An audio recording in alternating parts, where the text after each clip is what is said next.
together. WQXL Columbia, W264DF. Grills, outdoor kitchens, and fireplaces. Spring Sizzle starts with Bart. This is 107. Come on. Do it. You know. This is Sports Talk with Phil Kornblum, Chris Bergen, and Pat Daniel. Sports Talk is heard across the state on radio affiliates of the Sports Talk Media Network and is streaming live on SportsTalkSC.com, as well as Twitter, Facebook, and YouTube. The South Carolina Education Lottery lucky number to call in is 888-898-2525. That's 888-898-2525. Now, here are Phil, Chris, and Pat with tonight's edition of Sports Talk. All right, good evening, everybody. Welcome into Sports Talk Media Network on a Monday night after, wow, what can you say about this weekend past? The college baseball world was at its finest, and we had three great regionals here in South Carolina. One, which is just about ready to play its way out, Coastal Carolina and Duke playing a deciding game down in Conway. Chris Bergen is there, but he is busy with working with the radio play-by-play, so he won't be with us, but we'll be keeping a close watch on that. I was in Columbia, of course, for all the games there. South Carolina advancing to play Florida in a super regional this weekend. Florida took care of its business today, winning the deciding game of that regional over Texas Tech. So it'll be South Carolina going down to Florida. Mark Kingston will join us live at 6:35. We'll hear from Clemson coach Eric Bakich. What a tough weekend for Clemson. A tough way to lose in a regional when you've got what you think is a game in your hands. You lose that Saturday night game, a Saturday night special, I guess you could call it. You lose that one, and then you just can't get enough going on Sunday to beat a Charlotte team. And once again, 5 straight home regionals. That's unbelievable, really. 5 straight home regionals hosted by Clemson where the Tigers failed to advance to a super regional. When you think that the home field advantage is everything, it just shows you that it is not. Then on top of that, a recruiting weekend at Clemson and South Carolina. And just moments ago, Clemson received a commitment from linebacker Sammy Brown out of Jefferson, Georgia. He is one of the top recruited linebackers in the country. Not only is he an outstanding linebacker, he's a very good running back, and he's also a flash on the track. He has got all kind of crazy skills, 6'2", about 220. Clemson likes him as a linebacker, and that is what he will be. He picked Clemson over, well, basically everybody in the country, but as he went through the process, he narrowed it down to just a few. Took an official visit to Tennessee the last weekend in May, took an official visit to Clemson this past weekend, and that sort of sealed the deal for him, and he has decided not to take any more official visits now that he has made his public commitment to Clemson, and that came out just a few minutes ago, actually just a few seconds ago. So Sammy Brown commits to Clemson. He is the first of the folks who were in for official visits over the weekend to go public with their commitment to Clemson. More are expected to come out of this weekend. South Carolina had 6 in for the weekend for official visits, and the Gamecocks did themselves some good with that group. Nobody has come out with a commitment just yet, but the Gamecocks are in very good shape with a number of different players off of the weekend. We'll cover all of that in recruiting, and Jim Toman will join us at 7:35. He was in town for the South Carolina Regional for much of that. Of course, he had ties to South Carolina and to NC State, so he kind of had a interest throughout the weekend. So we'll go with Coach Jim Toman just a bit outside at 7:35. So there you go. Got a great show for you. Your phone calls are welcome. 888-898-2525. That is the South Carolina Education Lottery lucky number here on Sports Talk. We'll update what's going on at Coastal Carolina and keep you up to date on other deciding games and update the scoreboard here in just a moment. Let's welcome in Matt Smith. Smitty was at the Clemson Regional over the weekend, watched it all unfold. And Smitty, it was, in the words of Jack Leggett, it was tough. It was tough for the Tigers because, you got the home field. You're at home with expectations of advancing and then hosting a super regional. You're the number 4 seed. You got a long winning streak going for you. A lot of things going in your direction, but you just couldn't finish the job. Clemson just could not finish the job and had a chance there against Tennessee down to the last strike a couple of occasions against the Vols and couldn't finish it. The replay on the double play ball, the home run that tied it up, they go into extras. I thought it was one of the great baseball regional games, maybe, when you consider the ebb and flow of the game, the replay, turning things around and all of that. I thought it was one of the great regional games of all time since they've gone to this type of format. And Clemson just comes up short once again. The Tigers just not able to take care of business at home in regional play, as I mentioned, having lost the last 5 in a row at home. So Tennessee comes out of that regional to advance to the super regional. South Carolina came out of its regional to advance to the super regional. And right now in the top of the first, you've got Coastal and Duke playing. Duke is the home team here, and they are scoreless in the top of the first. Coastal trying to fight its way back through the loser's bracket, and the winner moves on. The winner moves on to play at Virginia. Now, some other scores to tell you about today. At the Auburn Regional, Southern Miss beat Penn in the deciding game there, 11-7. In the Baton Rouge Regional, where they are behind because of weather, LSU beat Oregon State 13-7 to set up a deciding game later on tonight. They should be getting underway shortly. So Oregon State and LSU playing to move forward in that one. No. Hang on a second. That should advance LSU, should it not? Because LSU has not. Let's see. LSU beat Tulane. LSU beat Oregon State. And then LSU beat Oregon State. So I'm wrong. LSU has won that regional. So LSU advances. We also have the Coral Gables Regional. Nope, they finished up yesterday. Texas advanced out of Coral Gables to Fayetteville. TCU has beaten Arkansas 12-4. So TCU advances. They beat Arkansas 12-4. They left no doubt, TCU. They left no doubt which was the best team in this regional. They beat Arizona 12-4. They beat Arkansas 20-5, and they beat Arkansas again 12-4. So they had it going big time. The Gainesville Regional today, Florida shut out Texas Tech 6-0. So the Gators advance. They will host, and they had to come up through one loser's bracket game. They had to beat, two actually. They had to beat Connecticut yesterday. They did 8-2.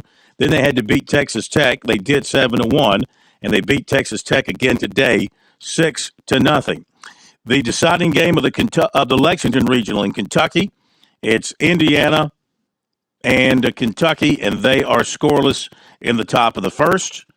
And, of course, it was Oregon coming out of the Nashville Regional. The Stanford Regional will have Stanford and Texas A&M playing tonight, 9 o'clock, to advance to a super. Oral Roberts coming out of the Stillwater Regional. The Indiana State Regional, Indiana State beat Iowa 11-8 yesterday, so Indiana State advances from there. Tuscaloosa Regional, it was Alabama beating Boston College last night 8-0. Crimson Tide, what a year they've had in terms of firing the coach, but still playing good baseball down the stretch, and they advanced to a super. And how about Wake Forest? Just demolished everybody in their regional. Wake Forest beat George Mason 12-0. They beat Maryland 21-6. They beat George Mason again 15-1. So Wake Forest demonstrating the great bats that they have, and they are moving on to a super regional. So there you go. That's the rundown for now. And again, we're keeping a close watch on what's happening there between Coastal Carolina and Duke in the top of the first, and they are scoreless. Let's welcome in Matt Smith, who is with us now as I've gone over everything. Smitty, man, what a weekend up at Doug Kingsmore Stadium. Situation there where you thought, especially on Saturday, more than once that Clemson was going to take care of Tennessee in advance, but they could not hang on. And then against Charlotte, a team that they should have been able to handle. Of course, they were very, very low on pitching and very far down on their pitching staff, but they couldn't muster enough offense against Charlotte yesterday. And Phil, we seem to be having some internet issues with Smitty from his location. We have lost that connection again, but hopefully we'll have him back here momentarily. All right. Well, whatever I just said pretty much stands as the case. The Tigers, just a team that had been ripping the baseball, having a great offensive run. Didn't have it yesterday against Charlotte, and they had to go deep into their pitching staff, but couldn't muster. And of course, Charlotte had to as well. Couldn't muster up the runs. They lose 3-2. They only had 7 hits. The Tigers used a bunch of pitchers yesterday. Started Olenchuk. And look, you can't blame it on the pitching. I mean, the Tigers had a 2-0 lead in this game. I say you can't blame it on the pitching. You had a 2-0 lead. They couldn't protect it. They gave up 1 in the third and 2 in the seventh, but they only gave up 4 hits. The problem for Clemson was they couldn't produce the offense outside of Grice's home run. He had one of their hits, and that produced one of their runs.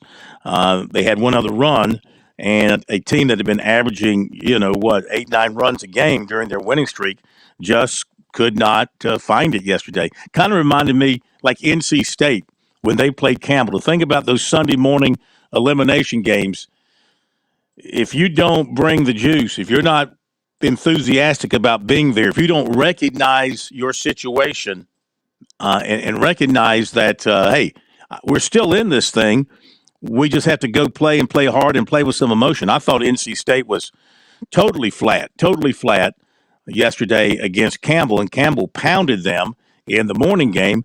And then South Carolina. Let's talk about them for a moment. I mean, the Gamecocks obliterated the opposition for the most part throughout their regional. And I thought they played extremely well in every phase of the game. Of course, the offense, would they score 41 runs? I think they hit like 357 as a team. I've got that note here somewhere. Unbelievable batting average. Yeah, 357 batting average for the regional, 13 extra base hits, on base percentage of .507, did not commit an error. Pitching was outstanding. The pitching was outstanding. I tell you, they have to be uplifted by what they saw from Will Sanders in finishing up yesterday. He was impressive.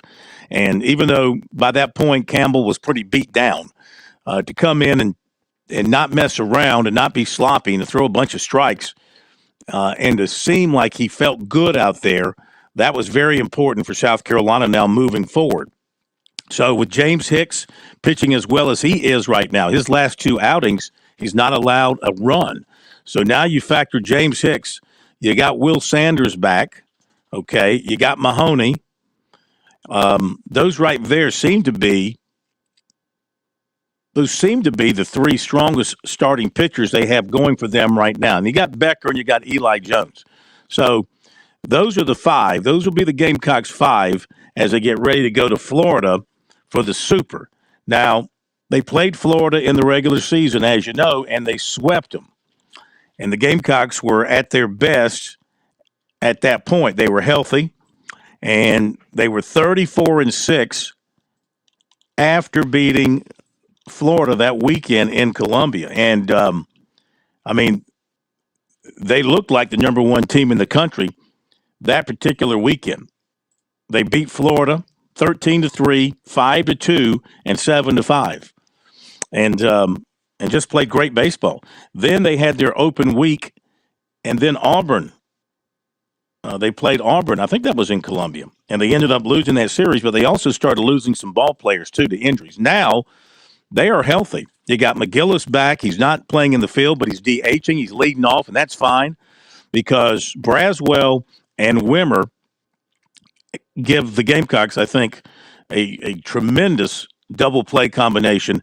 And then having what they had to do with Tippett and moved him to center because he has been pretty good offensively for them. But as good as Stone is and as fast as he is out there, as good as he is defensively, I don't think they miss a thing with Tippett out in center field. So right up the middle, extremely strong. And LeCroy's been very solid at third and Cassis at first. Their defensive plays, I mean, they flashed the leather all weekend long. Did not commit an error, as I mentioned. And that, will be huge for them because you're expecting low-scoring, close games, I would think, when you go to Florida this weekend for that Super Regional. Now, we'll see if Mark Kingston has any insight on when they might play, whether they're going to play Friday or Saturday for that first game. The official word is supposed to come down about 10 o'clock tomorrow morning, but we'll see if he has any hint on what's going to happen this weekend. So, we got all that. We got a bunch of recruiting for you. Again, Clemson gets a commitment from Sammy Brown. And South Carolina got a basketball commitment today from somebody I'd never heard of on the radar for them, a basketball player, a 6'6" shooting guard who's from the state of New York, but he goes to school in Malvern, Pennsylvania. Lance Piper is his name. And a basketball scout, Ari Rosenfeld, tweeted that out this morning or early this afternoon. Piper was in the 25 class, but he reclassified to 2024. More on that coming up in recruiting a little bit later on. Phone number, 888-898-2525. South Carolina Education Lottery lucky number here on Sports Talk. We'll take your phone calls after the break. Be right back.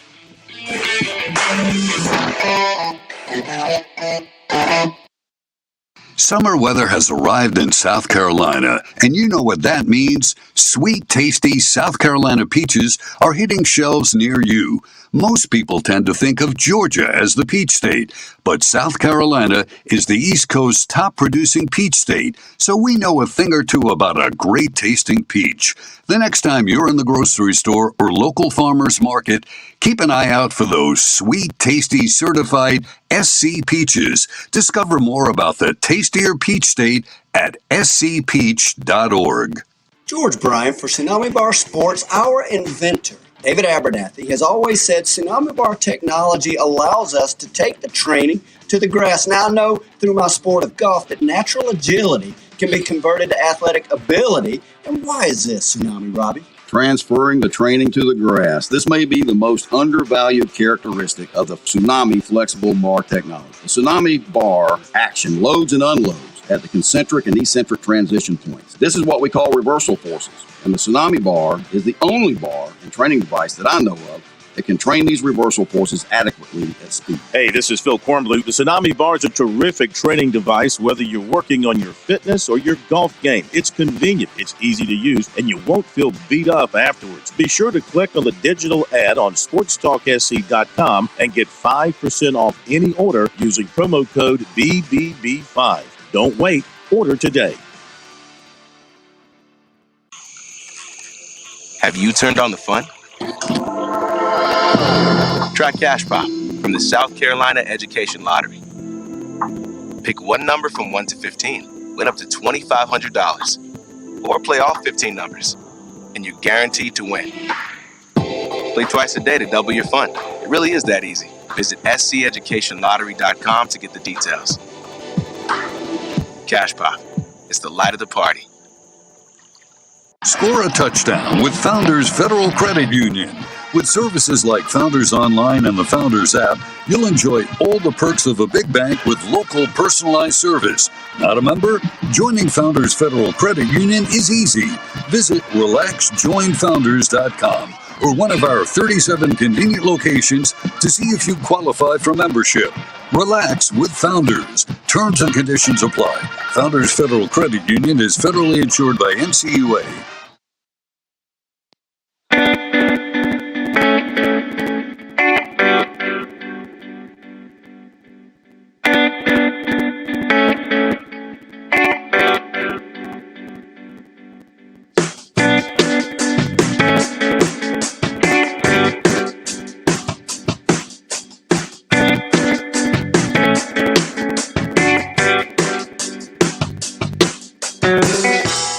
Okay, they played an inning in Conway. It's Coastal Carolina and Duke.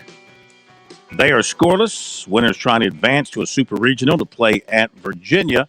We got Smitty with us now. Fingers crossed. We hope he's got a good connection. Smitty, are you there, sir? I am, and I guess after that 14-inning marathon fist fight between Tennessee and Clemson, nothing's working right, including anything on my body. Can certainly understand. Tell us your thoughts about that game, because that one made all the difference in the world in that regional. It was a game where Clemson was so close to putting it away. In fact, they ran off the field thinking they had won until they replayed that double play. That had to be a real dagger in the back, but that's what replay is. The replay got it right. I mean, he did beat the throw to first. I don't think you can argue that point. And they had other chances, I think, to close it out and just couldn't get it done. Oh, I agree with you, Corn. And, you know, as a writer or even a journalist covering the game, we try to be as emotionless as we can while conveying what is going on. And that was a real struggle, because I can only imagine the wave that Tennessee and Clemson fans were riding in that ball game. There were so many opportunities, as you mentioned. It's like hitting a buzzer beater and then having it gone to review and have it taken off the board, or a holding call taking back a big touchdown return, because it was just back and forth in terms of the emotions. Everybody was exhausted. Everybody was ornery, including the umpires, including the fans at the umpires. But it was, Corn, is one of the best baseball games I have ever taken in person. I was so glad and lucky to be there. I know Clemson fans, it still stings. And Eric Bakich talked about that it's just, you know, it's a scar that's not going to heal for some time. But in terms of the type of ball game it was, this is what the NCAA tournament, this is what postseason baseball is all about. You saw two teams absolutely empty the tank against each other. And as you mentioned, that game made all the difference. It did. Nope. Sounds like we lost him. Oh, there you go. You back with us, Smitty? Yeah, Eric Bakich admitted grudgingly the next day that they were emotionally drained. It absolutely was. It's the old adage, don't let a team beat you twice. I really think Tennessee beat Clemson twice in this case. And Charlotte played great, but they were hitless through 6 1/3 innings. And Clemson just wasn't able to counterpunch anymore. They just, that heavyweight knockdown, drag-out fight on Saturday night, there was just nothing left in the legs for Sunday afternoon. I tell you what, tough decision to pull Caden Grice with 1 out to go. He had hit 113 pitches, amazingly 82 for strikes. That's incredible. And you bring in a guy that's been really good for you, and he makes a bad pitch. That's it. You know, Dennis Eckersley is a Hall of Famer, and he gave up one of the biggest home runs in baseball history to Kirk Gibson. It can happen, and it happened to Ryan Ammons. And Eric Bakich said, look, you can second-guess me if you want, but the truth is Grice was spent, and Ryan Ammons, as he put it, he's a dude. He's a stud of a kid, and they've been riding with him all season, and they've been riding with him in the regional. So I don't really second-guess that decision. I think it was more of a case. Look at it from the other perspective. Tennessee's in hostile territory. They're wearing the wrong shade of orange. They were down to their last strike against Caden Grice, who might as well have been Clayton Kershaw or St. Koufax on this night. Or in your case, Andy Pettit, I guess, if that may feel better, Corn. That works for me. He was so good for two-thirds of an inning. I think you've got to credit Tennessee. They could have laid down. They didn't lay down. They fought back 2 singles, and then when they finally got their pitch against Ryan Emmons, they made Clemson pay. I really look at it the other way. You could second guess any move you want, but Bakich has pulled all the right levers throughout the whole season, especially during this turnaround. I give a lot of the credit to C, and I think it's why they're in a super regional, that character. All right, hang on, Smitty. We'll get back to you in a little bit. Appreciate that report and that update. After the break, USC coach Mark Kingston will join us. We'll continue here on Sports Talk. On Point Weather is made possible by our friends at Palmetto Citizens Federal Credit Union on 107 The Point. And here's tonight's forecast. A few clouds roll in this evening, but we'll stay dry. The low dips down to 64 tomorrow. Look for a hot and sticky day. We'll have a mix of sun and clouds and a high temp of 88. There's a 20% chance of showers. Same forecast for Wednesday with 89 the high and muggy conditions. Cooler on Thursday with rain expected. I'm Brian Leonard with your On Point local weather. Pardon me, ma'am. Are you interested in lowering your energy usage and saving money? Make it quick. Did you know that Dominion Energy offers heating and cooling rebates up to $750? That's a lot of money. Yes, it is. And it comes in handy if your system fails and you need a replacement. Any restrictions? For starters, your new equipment must be Energy Star qualified. That's a good thing. Go to DominionEnergySC.com and click Save Energy. DominionEnergySC.com it is. Thanks for the tip. Certain restrictions apply. With SRN News, I'm Keith Peters reporting the House Oversight Chairman says he plans to move forward with holding FBI Director Christopher Wray in contempt of Congress. Representative James Comer said a more than hour-long briefing he received Monday from FBI officials about an unverified law enforcement tip against President Biden isn't enough to comply with a subpoena.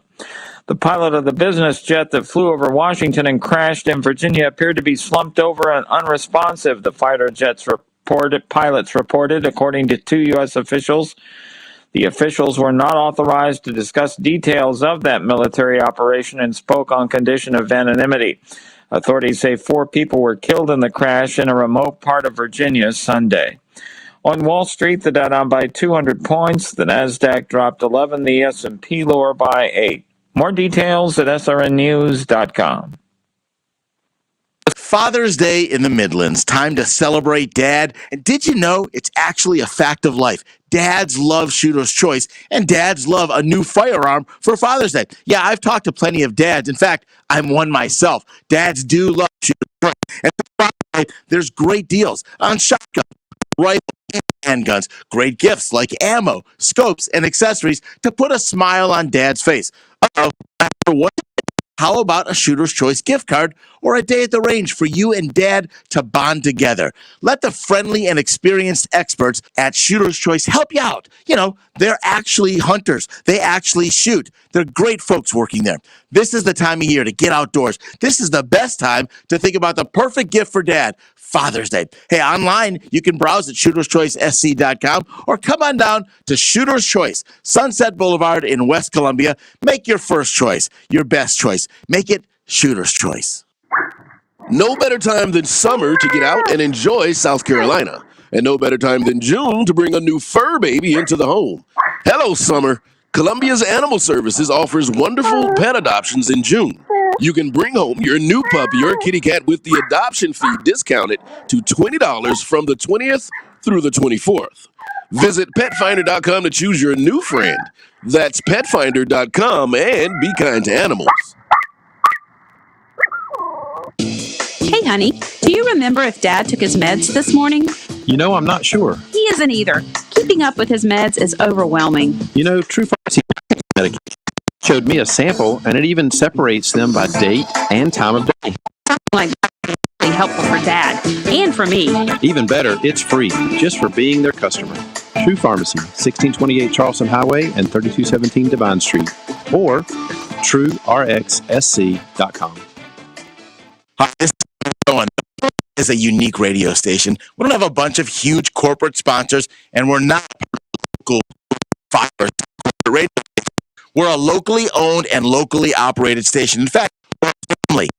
Community first. We're all about local. And if you're a small business owner, well, it'd be my honor to sit down with you, talk about your business with the help of The Point. If you've never considered radio advertising, well, it works, especially talk radio. Our listeners trust us. They trust and they support our advertisers. You'd be surprised just how affordable running some ads on The Point can be. So let me put something together, a customized package that fits your need or budget. I'm not Kev.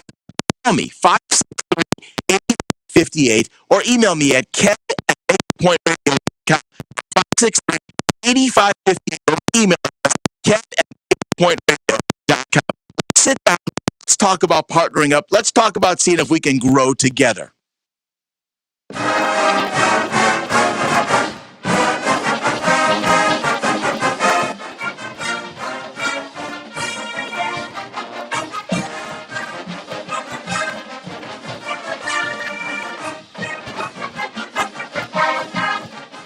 We are back on Sports Talk Media Network. Phil Kornblut, Pat Daniel here at our studios in Columbia. Chris Bergen is at the Coastal Carolina Duke game, and they are playing, of course, for the right to move on to play Virginia in the Super Regional.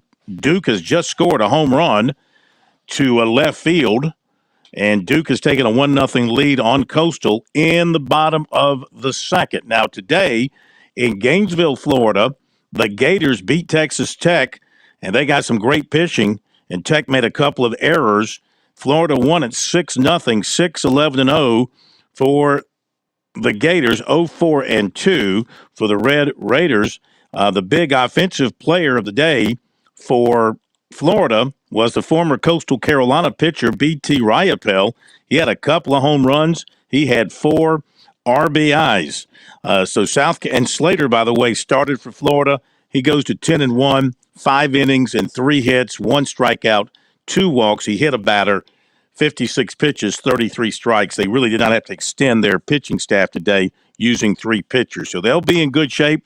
South Carolina will be in good shape pitching-wise as these teams get together for a Super Regional beginning later this week in Gainesville. USC coach Mark Kingston joining us here on Sports Talk to look ahead. But first, we look back to a grand weekend for Gamecock baseball. Coach, first of all, congratulations. Terrific performance, I think, really, in every phase of the game for your team through 3 games. What'd you take away from the weekend? Well, it just felt like a deja vu of the first 40 games of the season. It just felt like we could do everything right, and we had very few weaknesses. We pitched well. We played great defense, big hits. We stole bases. We hit for power. It felt like we went back, got in a time machine and went back to about a month ago when we were arguably the best team in the country. So it was a great feeling.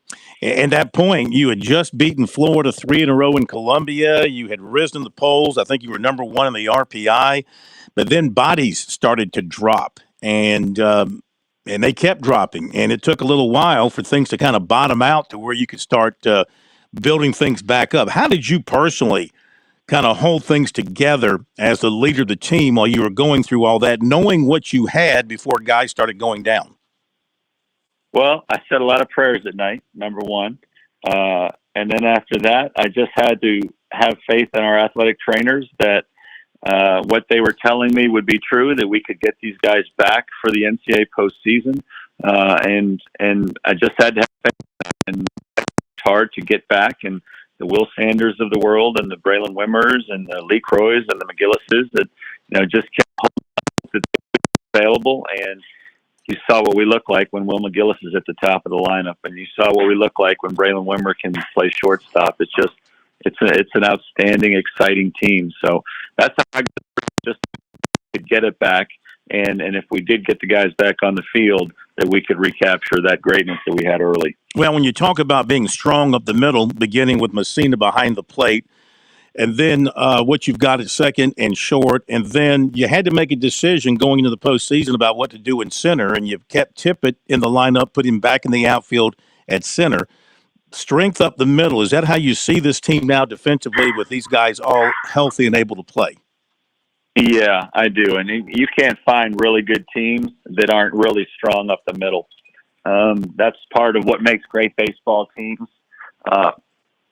Great pitching, and the next step is to have a great defense up the middle. So when you have that, you have a chance. And then obviously being able to put together a good offense and scoring runs is what you hope really puts you up.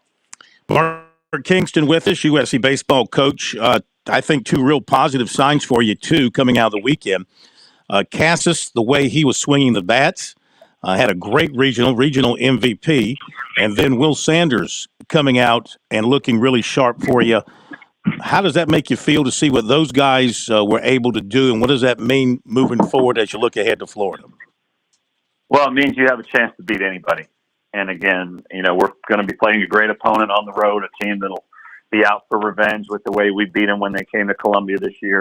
But when you have the pieces in place and they're playing like we did this weekend, when you have Cassis playing like that and Wimmer playing like that and Lee Croy playing like that and Messina and Petrie and just on, and McGillis, and then you pitch like we did, just means you have a chance to beat anybody. Doesn't guarantee it, but it means you can go toe-to-toe with anybody. And that's how we felt for the great majority of the year. And that's the confidence we'll take the games ago. Win or lose, we'll take that confidence that we can compete and go toe-to-toe. Yeah. How about that confidence going up against this Gator team? You beat them 3 straight times in Columbia, but now they're playing excellent baseball, and obviously they were able to come through their regional, through the losers bracket, and get the W and advance to play you guys. What's the mindset of your team, knowing you've already beaten them 3 times? You got to go beat them 2 more times. How do they approach that? Well, we'll just, like we've been talking about, prepare well and try to play well. There's no magic formula at this point. It's going to be their guys versus our guys, our preparation versus their preparation, and it's just going to be who plays better. If you pitch better, you have a chance to win. If you take better at bats, you have a chance to win. There's nothing secret to get out of the woodwork at this point. It's just a matter of going play hard, smart baseball, and hope that if there's some breaks that need to go your way, that you get them. What concerns you the most about Florida? Is it their pitching? Is it their offense down there in that ballpark? What concerns you the most? Well, they have 3 first-rounders in their starting rotation, so that's the first thing that gets your attention. And then power-wise, as an offense, I think the home run production they have this year is the second highest in their school's history, and that's obviously a long, proud tradition of offense that the Florida Gators have always had. So it's power arms, it's power bats, and they'll be playing at home. So those are all things that you've going to have to really step up to the plate and accept that challenge. When you look at your pitching for this Super Regional, I think you've got 5 starters now that you can really count on. What's going through your mind when you think about who you're going to toss out there opening game, I guess we should say? Well, we'll evaluate it and see what we think makes the most sense. I'm guessing they'll go with their normal Friday, Saturday, Sunday grouping, and we're just going to sit down and look at the trends for our pitching staff, who's been giving us the most innings, who's been giving us the most quality innings, and then try to put together the best combination of what's the best way to fill 27 innings with the best guys throwing the most innings. So that'll be a challenge for us as this week progresses and how to set that up, but it's a challenge that's a lot of fun to try to put together. How did Sanders say he was feeling last night after his stint for you last night in relief? He felt great. Which is a great development for us. It's give him a lot of credit. He could have shut it down and just gotten ready for the draft, but he wanted to be a part of this run. He wanted to be a part of this for his team because he's such a loyal guy to Gamecock Nation and this team and this program. And so it's a big development for us. There's no question about it. 6 strikeouts in 3 innings and no runs. That could be a huge factor as we move into the Supers next week. While staying on the topic of Will Sanders, Coach, watching him perform this weekend and watching your team, I couldn't help but think back to the 2016 postseason when Andrew Miller really had his coming out party for the Cleveland Indians then, or now Guardians. He was ALCS Most Valuable Player. He was basically a long reliever for them and their unsung hero throughout that postseason. Seeing Will Sanders this weekend, is that kind of your goal for him with this postseason? Is that kind of his role for your team now? I'd say that's to be determined. It could be, but it also could be where you don't need him in that role, and he could still start. So everything is on the table with Will. He did look phenomenal coming out of the bullpen twice this weekend, and so that is something that's duly noted in our minds. But he also has had a lot of great starts over the years for us too. So we'll see how this thing develops. Have you got a feeling, an inkling, an idea of when the series will start, Friday or Saturday? I don't. Just based on looking at some of the factors, the weather in Gainesville is not great on Friday. I think there's a 60% chance of rain right now, so I think that could factor into it. I think the fact that Florida played today on Monday, I could see them potentially pushing that to a Saturday start, but we do not have any of that information yet. So I'm sure as soon as we get it, they'll get that out on social media so everybody can start making their plans. Certainly. And let you go after this. I think you said last night you give the players today off so everybody kind of relax and regroup after the weekend. How do you prepare on the practice field now moving forward the next few days? Well, we'll have a very similar structure to what we had last week since it served us so well. You know, we'll get the guys in there in the building and give them a really good breakfast and then have an hour workout in the cages. Then we'll lift a little bit after that and give them a really good lunch.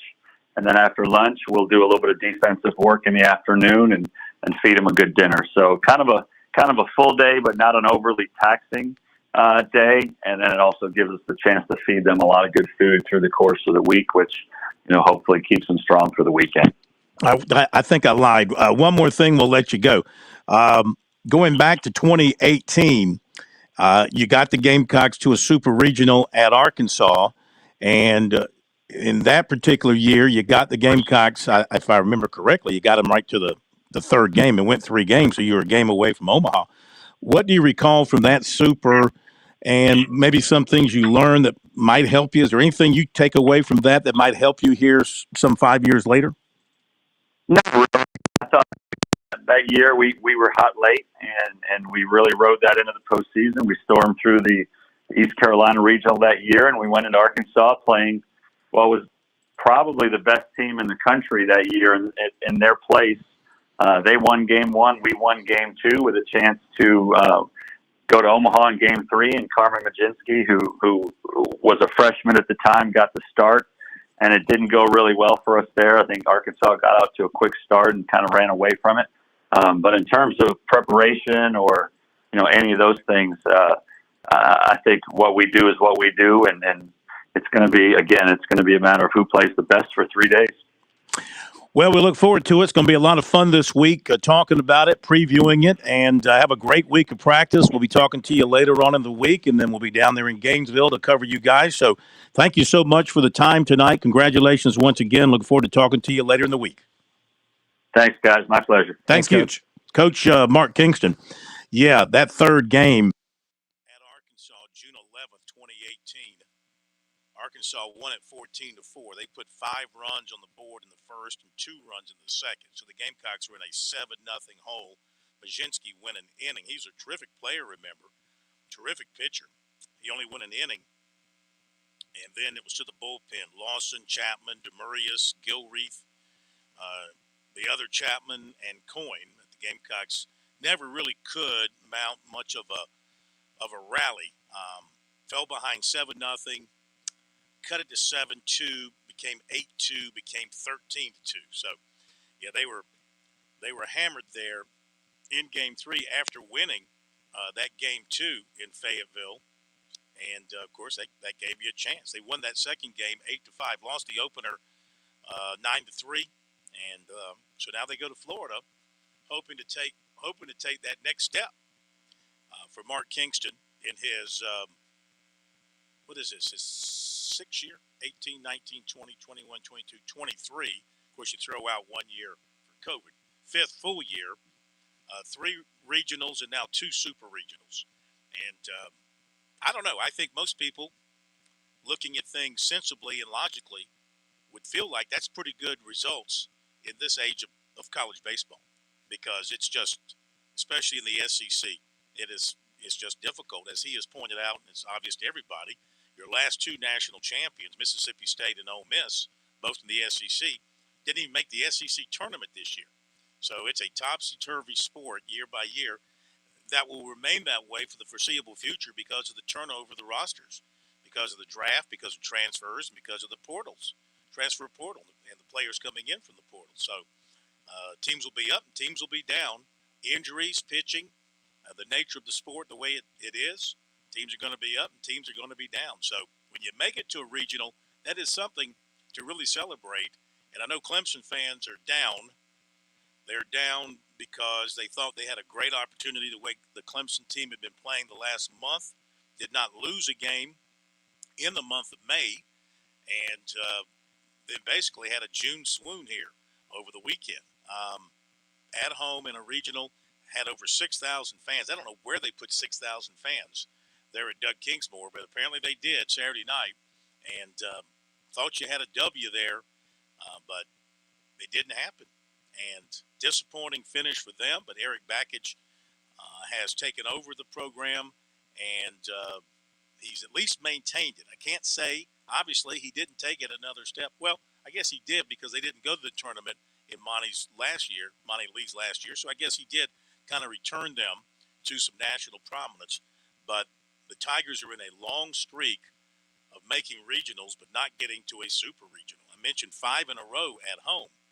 Throw in some where they were on the road as well. It's a pretty long streak of making a regional and not getting to a super regional. Still, I think making a regional in this day and age of college baseball is something to be celebrated and appreciated and not looked down upon. And Phil, with something you just mentioned, Clemson being the host team and not advancing, thus far out of the 16 different hosts, only 7 have advanced, and then 7 other teams from those regionals have moved ahead. And now, of course, there's 2 left to decide, with Indiana and Kentucky currently tied at 2, Coastal losing right now to Duke 1-0. So that could change. But still, at most, you will only have 7 regional teams or hosts move on. Yeah, it's tough. Home field doesn't mean all that much anymore, whether it's you bringing in pitching or you're bringing in hitting. Teams all have good players, and they're not afraid to go into these ballparks anymore. Okay, thanks to Mark Kingston for being with us tonight. Our phone number, 888-898-2525. That is the South Carolina Education Lottery lucky number since 2002.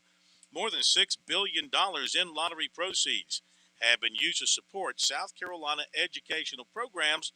Learn more about the South Carolina Education Lottery's impact at sceducationlottery.com/educationwins.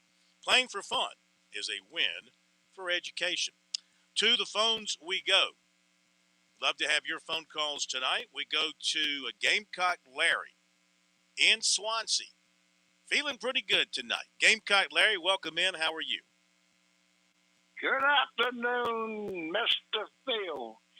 He didn't sweep, but I told you that the Tigers wouldn't advance, wouldn't win a game in the regional. Oh, I tell you what, I believe it or not, the old Gamecock stayed up late in his bed and watched that game Saturday night. Watched all of it. I didn't even doze off.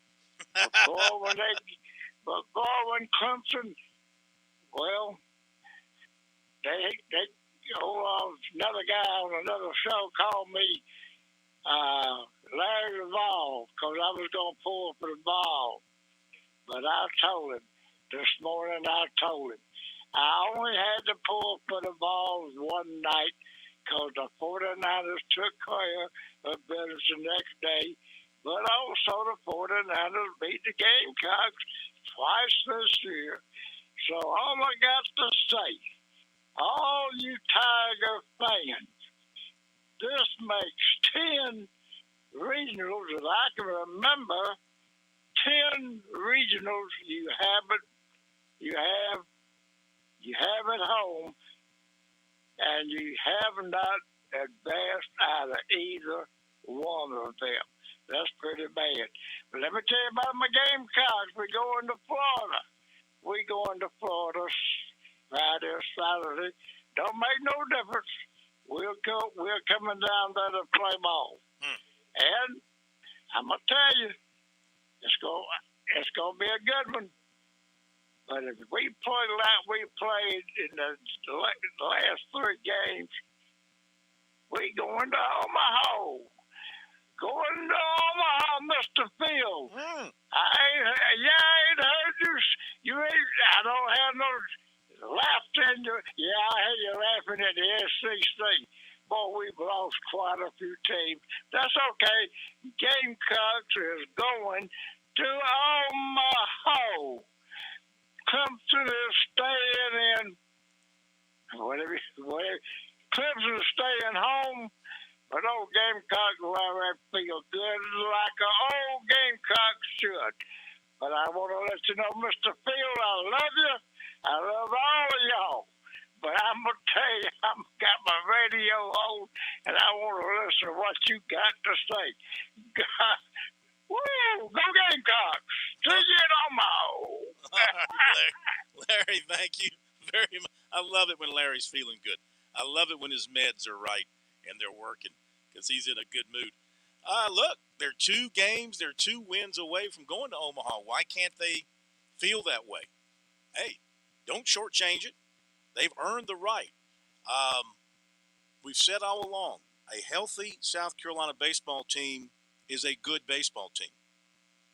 You don't go 34-6 with that group and not be very good and beat some of the people they beat along the way. They hit a bump in the road, and they struggled coming home. They didn't have a lot of their players. Obviously, people were being shifted all over the place. They had to make do. The schedule got no easier. There was no pity because they were down players. So they took their lumps. They just had to bide their time, and wait for guys to get back healthy in the lineup. Now, how good was the regional? Well, if you go by the RPI, you had a number 13 RPI and you had a number 23 RPI as your 2 and 3 seeds. So they're supposed to be pretty good teams. And the Gamecocks handled both of them. Of course, they took care of Central Connecticut State. And they just didn't slop their way to wins. They played really good baseball. They were sharp. They were smart. I don't know what you could say. They didn't make an error for 3 games. They hit the cover off the ball. They hit for power. They hit for other extra bases. As you heard Kingston say, they stole bases. They took the extra base. They prevented the extra base with defense. They robbed their opponents of several base hits. They just played great baseball. They took walks. They took pitches off their bodies. They grinded at the plate. I mean, it's a Monty Lee offensive production, which is why he was brought in. Patience and grinding at bats out at the plate. And that's what they did. So, they're 2 wins away. This is a team. This is the funny thing. You got to play Florida down there. You played Florida at home, and you took 3 out of 3 against them.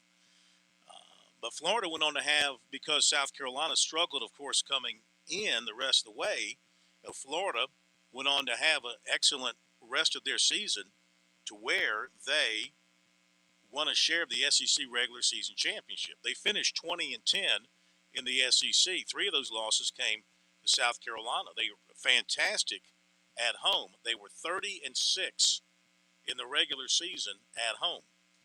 So, and this is that new stadium too, by the way. The stadium's about 2 years old, I think, maybe 3 max. So this is going to be tough, obviously, for South Carolina. When you go on the road in a super, you're playing another outstanding team who is at home. They're home for a reason. They were the higher seed. You heard Kingston say they've got 3 first-round picks on the mound. Of course, that didn't really bother South Carolina. They had plenty of offense in the 3 games in Columbia. The question is now, this is the South Carolina team that will go on the field this weekend that faced Florida in Columbia. Okay, this is not a patched together team, so there'll be no excuses there. They'll be throwing their best out there against the Gators to see if they can pick up where they left off. Brandon Sproat, who started the Friday game, he gave up 4 earned runs in 5 2/3 innings against the Gamecocks that night, so they didn't have a whole lot of trouble with him.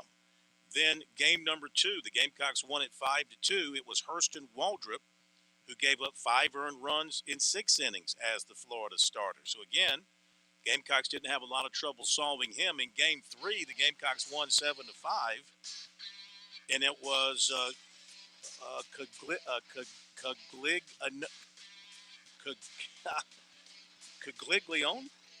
Caglione. There we go. Caglione. He only went 3 innings. He walked 6. He gave up 4. So the Gamecocks had their way with the starters against Florida in that series in Columbia. Can they keep it up down there? Back after the break. By the way, before we do what's supposed to happen here, thank you for pushing the button. I thank you. Programming thanks you. America thanks you. WQXL Columbia, W264DF. Grills, outdoor kitchens, and fireplaces. Spring sizzle starts with Bart. This is 107 The Point. News this hour from townhall.com. I'm Keith Peters reporting. The House Oversight Chairman says he plans to move forward with holding FBI Director Christopher Wray in contempt of Congress. Congressman James Comer says a more than hour-long briefing he received Monday from FBI officials about an unverified law enforcement tip against President Biden isn't enough to comply with a subpoena. Comer said the FBI confirmed the allegation about then Vice President Biden being involved in a criminal bribery scheme and says that has not been refuted. FBI officials confirmed that the unclassified FBI-generated record has not been disproven and is currently being used in an ongoing investigation. The FBI says in a statement that the escalation to a contempt vote is unwarranted. A Moscow-installed official says Ukrainian forces are making a major effort to punch through a Russian defensive line in southeast Ukraine for a second day. Defense Secretary Lloyd Austin says he can't say if a Ukrainian counteroffensive has begun. Ukraine will want to make sure that it's doing the right things to conduct battlefield reconnaissance and all those things that could lead up to a successful maneuver. But what exactly they're doing, where, when, and how, I think the right thing to do is to allow the Ukrainians to speak to their operation. The Russian-backed official said fighting resumed on the border of Ukraine's Zaporizhia and Donetsk provinces after Russian defenses beat back a Ukrainian advance Sunday. The pilot of the business jet that flew over Washington and crashed in Virginia appeared to be slumped over and unresponsive, the fighter jet pilots reported, according to 2 U.S. officials briefed on the matter. Authorities say 4 people were killed in the crash in a remote part of Virginia on Sunday. More on these stories at townhall.com. See, if something costs less, but people are happier with it, that sounds like something to look into, and that's MediShare. Maybe you've heard switching to MediShare to pay for healthcare can save the typical family $500 a month, and that's huge. But it's also true that people are way more satisfied after making the switch. Too, the customer satisfaction rate for MediShare is double that of the typical health insurance plan. Double. MediShare works. It's been around for more than a quarter century, and members have shared more than $3 billion of each other's bills. People love having telehealth and a huge nationwide PPO network. So, yeah, you can save a ton and like it better. Imagine being happy with how you're taking care of your health care. So if you're self-employed or part of the gig economy, or you just want a plan you're happy with, you can call right now and get a price within 2 minutes. A very, very smart use of 2 minutes. Here's the number you need. 888-SHARE-19. That's 888-SHARE-19. 888-SHARE-19. 5. The U.S. Navy says its sailors and Britain's Royal Navy came to the aid of a ship in the crucial Strait of Hormuz after Iran's Revolutionary Guard allegedly harassed it. Correspondent Charles de Ledesma reports. 3 fast attack guard vessels with armed troops aboard approached the merchant ship at a close distance on Sunday afternoon. That's according to a U.S. Army statement. Black and white images the Navy said it took from overhead showed 3 small ships close to the commercial ship. The guided missile destroyer USS McFall and the Royal Navy's frigate HMS Lancaster responded to the incident, with the Lancaster launching a helicopter. The Guard later claimed it had merely responded to the distress signal from the ship, even though the Navy said the Guard had caused the incident. I'm Charles de Ledesma. News and analysis at townhall.com. I'm Keith Peters reporting. On Point Weather is made possible by our friends at Palmetto Citizens Federal Credit Union on 107 The Point. And here's tonight's forecast. A few clouds roll in this evening, but we'll stay dry. The low dips down to 64 tomorrow. Look for a hot and sticky day. We'll have a mix of sun and clouds at a high temp of 88.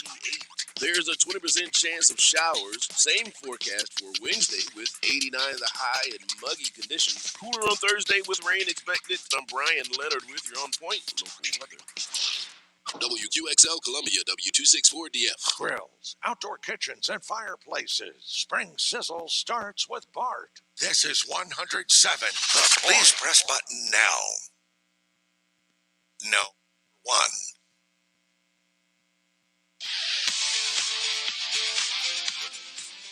Welcome back to Sports Talk on the Sports Talk Media Network. You can reach the guys with the South Carolina Education Lottery lucky number,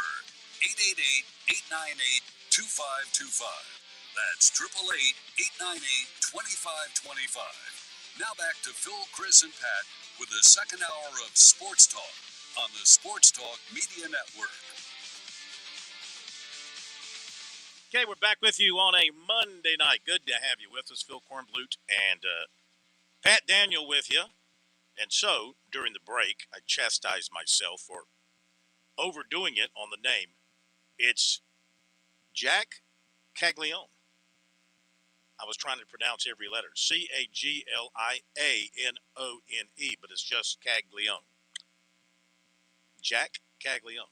Or is it Jock? J-A-C. I think it's Jack. Jack Caglione. So anyway, the point was South Carolina handled the starting pitchers, the three that Florida threw at them in that series in Columbia pretty well.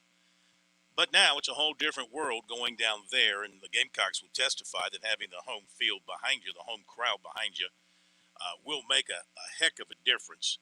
Just get you a little more pumped up. That fastball comes maybe another mile an hour or so harder than it would otherwise, as they are going to be playing at Condren Family Ballpark at Alfred A. McKeithen Field. It will seat 7,000, 330 to left, 400 to center, and 330 to right, 380 in the alleys, and a natural grass surface. And as I mentioned, they were very good at home. They've been very good at home this season. Duke, after 3, has taken a 4-0 lead on Coastal Carolina in the regional title game. They've done it all with home runs. Mets homered in the bottom of the second to left. That was a solo shot, and Stone has homered to left, a 3-run shot. So Coastal's going to have to get up off the deck here, trailing 4-0 to the Duke Blue Devils. Duke looking to move on, and Coastal looking to move on to face Virginia in the Super Regional in Charlottesville. Recruiting is coming up in just a couple of minutes. Smitty has rejoined us now because he was up at Clemson. And what was, Smitty, the atmosphere up there, much like in Columbia, of course, it was superb. Though, to be quite honest with you, just going by the announced attendance, Gamecocks did not sell out Founders Park on, I know, Saturday and Sunday. They were shy of capacity. They were under 8,000 for those two games. And for the Central Connecticut State game, the announced attendance was 8,094. So it did not reach capacity for any of the three, but still the not taking anything away from their atmosphere and their fan support in terms of those being there, because they were loud and they were supportive. Same thing up at Clemson. That Saturday night, I can't get over that Saturday night game, how cool that was in terms of over 6,000, the way the game was played, the ups and downs, going deep into the night, the way they did 14 innings. And it was just heartbreak city for the Tigers at the end of the night. Yeah, fantastic atmosphere all weekend long. And I don't know if Clemson fans would necessarily want to admit this, but I think on Sunday afternoon, it was tough for them as well to get back up. I mean, the Clemson fans that were in attendance in the crucial game when Clemson lost to Charlotte on Sunday, it was just hard. It was hard for everybody, the game day staff. I mean, it was hard for probably the caterers. I mean, it was such a taxing, I mean, physically and emotionally for Clemson that loss to Tennessee, as you mentioned. And it's a classic game. It's kind of an instant classic. I'd rewatch it, frankly, because I want to go back and see, when you go back and you write the story, you try to catch the ebbs and the flows, but it's hard to remember right away. Oh, did that happen in the 15th, or was that the 8th inning? When was that particular play? When was that double play turn? When was that play at the plate? And it was just outstanding. It was a fantastic atmosphere, as you mentioned. And one of the things that made it better, what I do love kind of the little guy here in the NCAA tournament. So I'm enjoying what, Coastal is still, they're not a power conference, so they're a bit of a little guy punching above their weight against Duke and Indiana State, even though they were a regional host. They're not a traditional power from a power conference, and Southern Miss is going to be in a super regional, and that's fun. And seeing Campbell beat NC State, all these things, these are great storylines. But what you had on Saturday night were two true heavyweights. There is no argument about it. Those are two programs with great coaches, with terrific fan bases that are willing to travel, willing to put money into those teams. You have great recruiting. You've got star players all over the field for both teams. And it was just punch and counter punch. And one team is staggered, and then they bounce back. They dig deep and bounce back. And by the end of the year, everybody knew all of those names, for Clemson up and down the lineup, and the way they, the way it fit. Cam Canarella leading off, Cooper Ingle with the inside-outside swing from the two-hole, a traditional two-hole hitter. And then the fantastic two-sport star Will Taylor, who may have been the best athlete on the field. If he's not the best athlete on the field, it's two-way player Caden Grice batting cleanup, and then Billy Amick, who's been the hottest player in college baseball in the second half of the season. It just goes on. And then Tennessee had their own names and own stars. So you were talking about the atmosphere and what a great game it was. The setting was there. The name value was there. And unfortunately for Clemson, it's one of those things, Ali dropped one to Frazier, too, in the middle. It just happens. And you just got punched by Tennessee, and you just have to tip your cap to them playing a great game. Yeah. Take us back to the moment of the double play review when Clemson thought the game was over, and the wait and the anticipation. What was it like? What was going on in the ballpark? How were the fans handling it? Take us back through that. Well, we in the assembled media, we recognize what Tennessee is doing, because I'm typing it, I'm tweeting it, because I don't know what the camera is showing everybody watching on television. So I'm saying, with nobody out, Tennessee brings the infield all the way in. I think it's Blake Wright at the plate initially, and the infield's all the way in for Tennessee in a really dangerous spot. But Wright fans, he can't get the job done. And that brings up Benjamin Blackwell now with one out. And as it's happening, I'm anticipating it, and I'm typing as I see it. The middle infield now moves back to double play depth. And so that sets the stage, right? You're thinking, okay, now you know what the approach is. The pitcher, low bridges. You're going to go and you're going to try to keep something down. If you've got a power sinker, now you're going to throw it. You're going to try to get Blackwell to roll over on something. And you also know about Blackwell, shortstop, he's a good athlete. So, he's got a chance to beat it out. So you've got Tennessee really in a bad position. Just as the ball is hit, my first thought, and I think everybody that was anticipating what I was anticipating, was that ball's not hit hard enough for a double play. It was not hit that hardly. It was not a tailor-made play for a double play. But the Tennessee second baseman charged it hard and tried to cut down as much of that as he could and get it as quickly to a shortstop as he could.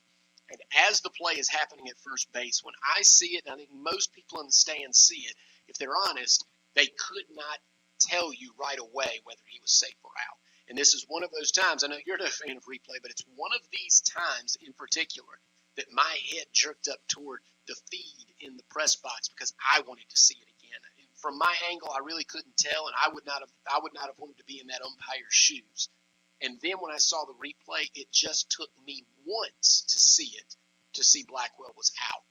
I got some tweets, and I heard some murmuring outside that people in the stands that were watching it on their phones that said, "Oh, he's safe." But I think they were looking through orange-colored glasses, and from my vantage point, I needed to just see it once. I think the umpires agreed. I think they got it right, and then you felt the air let out of the stadium and Tennessee celebrate. And it's a unique situation, Corn, because you wouldn't have seen this 20 years ago, right? You would have had to swallow the bad call, but it's one of those times replay got it right. It actually elevated the drama in the game.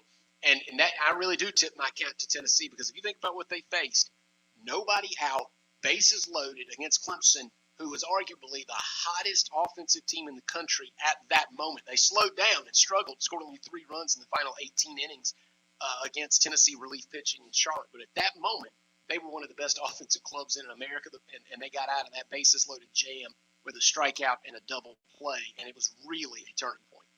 All right, Smitty, let's go to what Coach Eric Bakich had to say after the game yesterday against Charlotte, where he has to kind of wrap up the season and wrap up his thoughts. Take us into that.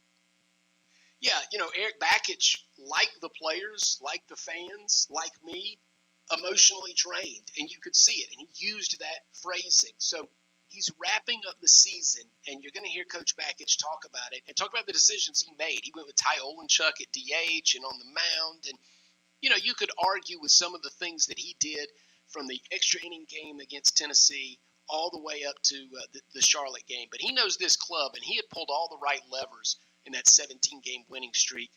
And I think in part this team ran out of gas. And he said they emptied the tank against Tennessee. So you'll hear Eric Bakich talk about that, talk about second-guessing even himself. But then he really puts a bow on the season and tries to remind everybody, even though Clemson fell short of their goals, they are champions. They won an ACC tournament championship in his very first year. So there's a lot to be proud of for the guys that are leaving and the ones that are coming back. So here's Eric Bakich trying his best to grit his teeth through the disappointment of losing in his own regional. Well, I mean, just from this weekend, the energy in the crowd last night, I mean, that'll be something that will be just forever burned into all of our memories. The way the stadium was packed, 6,300 something people, but it was the loudest, most into it. Even Coach Leggett said, he remembers there had been times where there were maybe that many people there, but that was, he said, the most into it the crowd had ever been, and it felt like it too. Just the way they were with the music and just the way they were engaged. So just want to first thank all the fans, all the Clemson faithful that came out by the thousands to support us. It's an incredible run. Feels like, driving 100 miles an hour, and then all of a sudden we just slammed on the brakes. But as I told the team after the game, we set out to add as much value to an already storied program, and we accomplished that. We added value to the history and the tradition of this great program. Page 126 in the Clemson baseball history book will be one that will be referenced for all time. I told them that forever and ever, their legacy is that they achieved one of the greatest turnarounds in the history of Clemson baseball, to see the tale of 2 seasons. And their legacy is that forever and ever, every time a Clemson baseball team hits a rough patch, has some adversity, goes through a skid, they're going to hear about Team 126. They're going to hear about Jackson Lindley and Riley Bertram and Caden Grice and Cooper Ingle and Ryan Ammons and, everyone on this team, Cam Cannarella, Willie Taylor, everybody that truly made this year special. And it was that's what all the championships I've been a part of, it's the people that always make it special. So I'm really excited to know, as much as it stings today, obviously it probably looked exactly like it was. It looked like we were emotionally drained. And that's, I'd say, that was be accurate. The guys wasn't a lack of effort. It's just, not much in the tank, and I thought we'd dig down and dig deep. But so as much as that stings, not knowing we played well today, big picture, knowing that this team will be coming back, be celebrated, get their rings. They'll always be ACC champions. They will always have that. And teams that win together stay together. We talk about that, and these guys will have a lot to come back and celebrate and have reunions. And even though it sucks right now, there's so many positive things that these guys did. to just return Clemson baseball to a level that was competitive, that we feel like we should be at. Did we reach our ultimate goal? No. Omaha is still the standard of this program, always has been, always will be, so we fell short. We ended up ACC champions in the process. We're not satisfied with bowing out in a regional. I get it. It's been too long. And we will, once we finish our exit meetings tomorrow, our staff will quickly turn all of our energy to Team 127 and making sure that we can get this program back to Omaha and not fall short. But right now, I just feel a deep appreciation and gratitude for our captains, Jackson Lindley and Riley Bertram, plus Ryan Ammons, Blake Wright, and the entire team, all the members of 126, our staff, our coaches, our managers, all of you that were along for the ride all year, Clemson fans, our administration, everybody, for all the support and just the way these guys turned it around. And they wouldn't have turned it around without a belief system. And for most people, they had to wait to see it to believe that Clemson baseball was back, but these guys believed it first, and then we saw it. So, be forever grateful to them, and very proud to know that they will be champions for the rest of their life. Obviously, the general bat is up today. The high throw first wound up the deal when he run. I know Bryce State Center earlier this season. Did you go back and forth at all about leaving him first and moving some other players around? We did, yeah. We stayed up half the night drawing, depth charts and but I mean, does Caden catch the ball? Straight maybe, but yeah, I don't know. I don't know if that factored in or not, but we wouldn't be champions without Cam Canarella and his competitive fire, and he's as competitive as it gets, and I love that about him, and that's what makes him great. So, I appreciate him for who he is, and I forgot. Riley mentioned Billy. I forgot to mention Billy, but we wouldn't be champions without Billy Amick. I mean, he was a huge storyline in that turnaround, and he's like superhuman the way he's just been on a tear. So, I wouldn't throw any blame his way at all for the high throw, but I mean, you certainly see that the offense felt out of sorts today, and I don't know if it was because Cam wasn't in there, if it was just we were just emotionally drained, and but it's this time of year, you just got to try to find that adrenaline rush and find that next gear and go for it. We just fell short today. Ty Olenchuk came off the bench to pitch today, pitched well, but he also did. Drove in a run, had a base hit late. Is he the next two-way player? Could you see him more in the hitting role next year? Yeah, he could be a two-way guy. I mean, he's been taking BP with us for a couple of months now with the position player core, and we felt like the decision not to start Ethan Darden, Tennessee, that felt like the matchup was to throw left-handers against them, and either win the regional or you don't. Whether we went 1-2 or 2-2 or 3-2, we just didn't want to have the N2 next to it, and so that was the decision to not start him. But we had all kinds of stuff on the board, just trying to figure out what to do, and we just felt like we needed to hit our way through this first game and just get guys that could leave the yard and try to put up crooked numbers. And Ty, along with Caden and Billy, hits the ball as hard and as far as everyone, and he routinely hits them over the cages. So we were hoping he'd run into one. As a gamble, guys that had one at bat last night. But if you saw his at bat last night, he just missed it. The trajectory of the ball looked right, and he took some absolute thunder hacks in there. And so we thought, maybe he'll run into one. So that was really just the thought process. But it didn't work out today. But yeah, to answer your question, yeah, Ty could be a two-way next year for sure. Aaron, how do you balance these woulda, coulda, shoulda moments with just saying bye, guys? Yeah, I mean these are the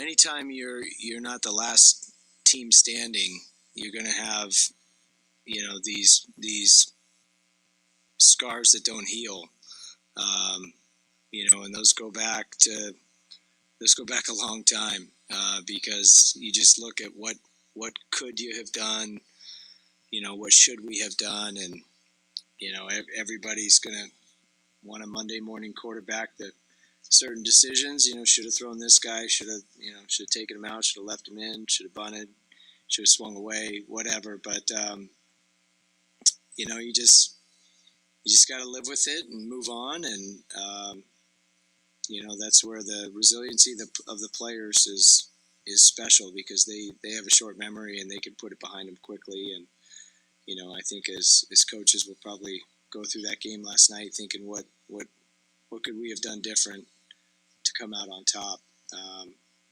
But it's just, all of it is just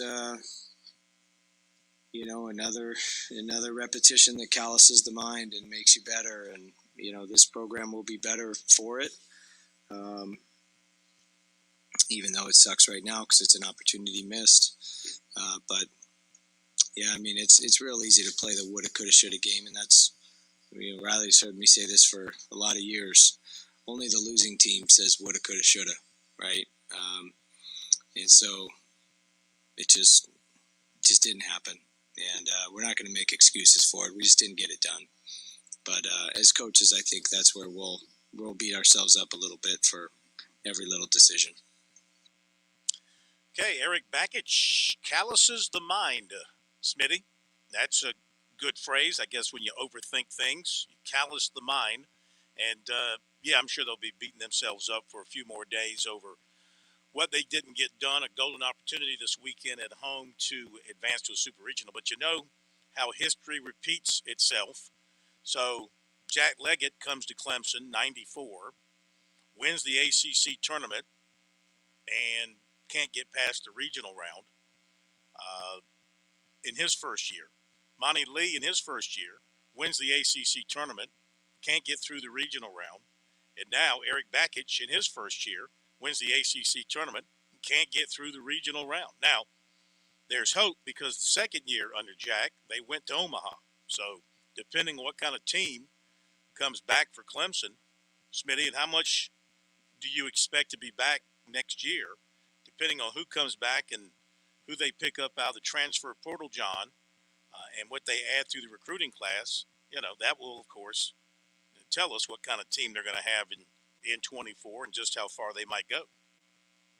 Yeah, and I don't expect a lot of transfers out of this program. One thing that was certainly apparent to anybody that covered or watched this team closely is they became a really close-knit group, and they bought into what Eric Bakich was selling. And he said something, I believe, at the ACC tournament that really struck me, and I think it's a great blueprint for coaches that take jobs now at good programs and are trying to prevent that mass exodus of good players. And he said, you know what? A lot of times coaches come in and say, I'm ready. I want to get my guys in. I want to get my kind of guys, and I want to go get my guys in, so you guys can just leave. But he said, and often players will say, hey, I didn't sign up for this. I was recruited by a different coach. I don't know you. And he said, in this case, the reason it was working was neither side did that. He came in with his coaching staff with an open mind. They looked at the players they had and said, how can we make this work? And he said, the players came to him in the same way and said, okay, this is my role previously under Coach Lee. How do you think that changes under you? What can I do to help make this program spin forward? And I think it was a beautiful marriage between the talent that was there and Eric Bakich and his personality. So I anticipate this working going forward. I am interested to see what types of players that he recruits in the future and how he tries to mold this team and put his fingerprints on it. But one thing I'll say is he really handled this well, meaning coming in with the talent. There's no doubt this was a talented team that he inherited, and I think he handled it the right way. So I'll tell you, just as an observer that covers this team, I'm really excited about seeing Clemson next year and in the years beyond, because I think he really laid a solid foundation on a personal basis with the players on this team this year. Smitty, as always, we appreciate it. Great work up at Doug Kingsmore over the weekend. Loved your stuff on our website, SportsTalkSC.com. I thought our Friday show was fantastic with the three of us jumping from Columbia to Kingsmore to Coastal. So thank you for the great work. Talk to you tomorrow, sir. Have a good evening. Oh, I will. I'll be listening the rest of the way. And, Eric Backage is really going to love, having you cover the team often because you have a calloused mind already. My mind is extremely calloused. Yes. I'm not sure my brain would work with calluses. Hardly works now. So thank you, Smitty. Let's mention, too, North Greenville won their first game in the D2 World Series yesterday in Cary, North Carolina. A 4-1 rally. A 4-run rally in the 8th, and they beat Augustana 4-1. They'll be back in action tomorrow afternoon. Hit the break. Jim Tolman coming up. On Point Weather is made possible by our friends at Palmetto Citizens Federal Credit Union on 107 The Point. And here's tonight's forecast. A few clouds roll in this evening, but we'll stay dry. The low dips down to 64 tomorrow. Look for a hot and sticky day. We'll have a mix of sun and clouds and a high temp of 88. There's a 20% chance of showers. Same forecast for Wednesday with 89 the high and muggy conditions. Cooler on Thursday with rain expected. I'm Brian Leonard with your On Point local weather. Hey, it's Jay with the Melting Pot. One of the cool things about working at the Melting Pot is we don't have to push our servers to sell dessert. We don't even have to push them to suggest dessert. You all know it's coming, a big bowl of melted chocolate with all the dippers that you could dream of. How about a flaming turtle, creamy flavor of milk chocolate is melted with caramel flambéed and topped with candied pecans? Or a bananas Foster white chocolate fondue melted with bananas and dulce de leche, then flambéed. The Melting Pot, 1410 Colonial Life Boulevard. With SRN News, I'm Keith Peters reporting the House Oversight Chairman says he plans to move forward with holding FBI Director Christopher Wray in contempt of Congress. Representative James Comer says a more than hour-long briefing he received Monday from FBI officials about an unverified law enforcement tip against President Biden isn't enough to comply with a subpoena. Republicans are demanding a copy of the document that contains unverified allegations against President Biden and his family. The pilot of the business jet that flew over Washington and crashed in Virginia appeared to be slumped over and unresponsive, according to the fighter jet pilots who shadowed the aircraft as it made its way through D.C. airspace. The plane then crashed in a remote area of southwest Virginia near the town of Montebello. 4 people died in that crash. More details at srnnews.com.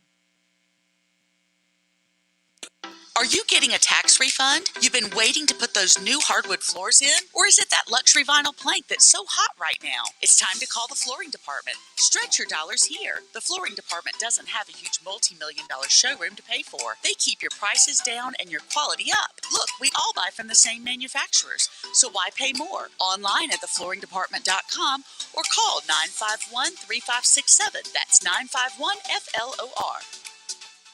Hey, honey, I know you're taking some meds for cholesterol. I was reading that if you're on these medicines, you should also be taking some CoQ10. Actually, our pharmacist mentioned that to me already. He called me the other day, and we went through each of our medications together. Really? He called you? Yeah, he asked if I was having any side effects, recommended supplements that could help me, and let me know the risk of mixing certain drugs. Wow. I'm happy to know that True Pharmacy is thinking about us. True Pharmacy, 1628 Charleston Highway, 3217 Divine Street, or visit TrueRxSC.com. Are you worn out from wall-to-wall political talk? Instead of hearing more about the stuff in Washington that's mostly out of your control, I'll give you the tools to actually take control of your money and your life. Dave Ramsey here. Join me right here on The Point. I'm live and taking your calls weekdays at 2 p.m. I'll teach you how to get on a written plan that actually works, get out of debt, and build wealth. Weekdays at 2 p.m. The Dave Ramsey Show at 100.7 The Point. It's the Cigar Militia, Columbia's premium cigar store. It's that time of year. It's golf weather. Are you going golfing this weekend? Be the guy bringing the sticks, not the guy that borrows. Come by and refill your humidor or just pull off the interstate for a smoke and a cold beverage. Our friendly and knowledgeable staff will help you. You can be a novice or a seasoned veteran. Our friendly staff will walk you through the humidor and answer your questions. We're at 1410 Colonial Life Boulevard next to the Melting Pot.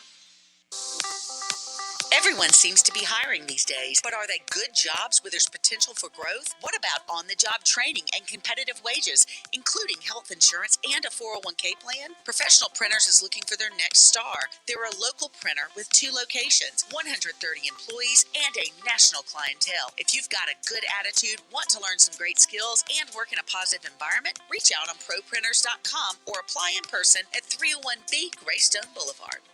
Hey Tiger fans, it's your head coach of Clemson Gymnastics, Amy Smith, here to tell you that season tickets for our first ever season are on sale now, starting at just $25. Make sure to visit ClemsonTigers.com to secure your seat in Little John Coliseum. We cannot wait to compete this coming January, and believe me, you won't want to miss this. Visit ClemsonTigers.com today and go Tigers.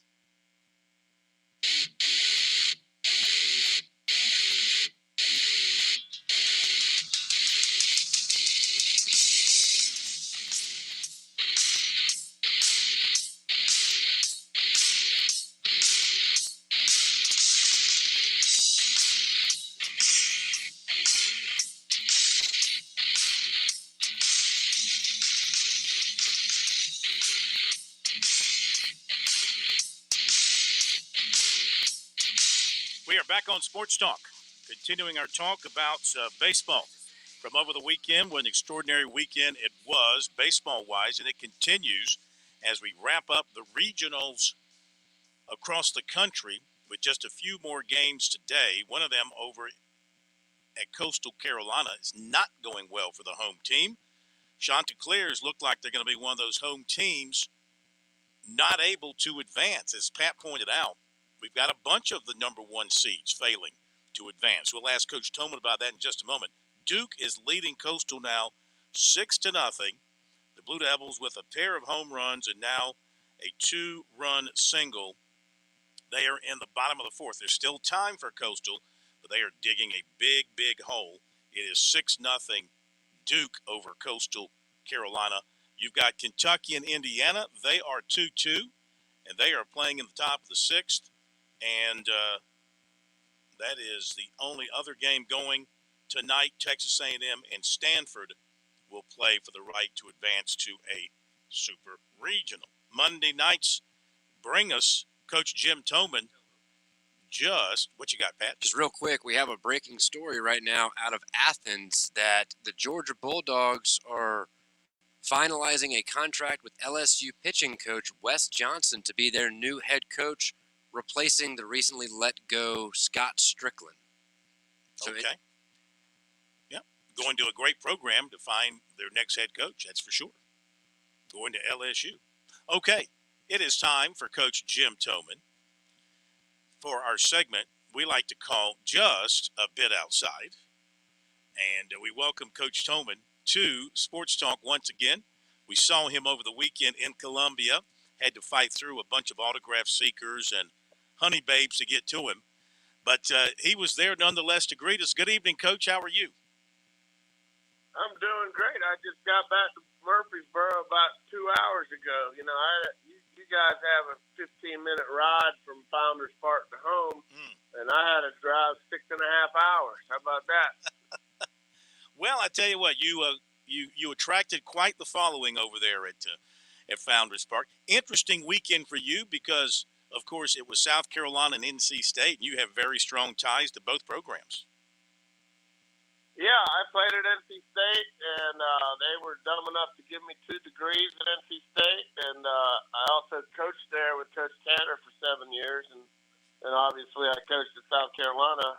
For the people that don't know me, I coached for the Gamecocks 11 years with Coach Tanner, which was hard to do. I should get a medal for that. But, yeah, I love both programs, but you know who I was pulling for, obviously. Yeah. I'm a Gamecock guy. When Coach Tanner came back to the staff back, I guess it was in 96, when he came back and said, guys, we're going to South Carolina. Did he put it that way? Or did he say, I'm going to South Carolina and you can join me if you want to? How did he put it to you? He told me that the program is a better facility. He said it's going to pay more. I said, stop right there. I said, I'm in. I'm all in. So we came down there, and he did say, now the Roundhouse, a place called the Roundhouse, which was the old thing on Rosewood there, our offices. He said, that needs a little bit of work. He said, but the facility is a lot better than what we have. And at that point in time, NC State couldn't really put the money up, I guess, to build any baseball facilities. And we knew that down the road at South Carolina, we were going to build that palace, which is now Founders Park. But we loved Stars Fry Field, and it was a lot better than our facility up there. And he was making the move, and I decided it's time to get out of Raleigh and head down to Columbia. So it turned out, all right for us. All right, from your analytical eye standpoint, watching the Gamecocks over the weekend, I mean, to me, it looked like they played like nobody plays perfect baseball, but they hit for 357. They pitched well. They did not commit an error, stole bases, robbed several base hits away from their opponents. How would you judge the overall performance by the Gamecocks? Well, as an A+, you go 3-0, and you pitch well, lots of hitting, perfect defense.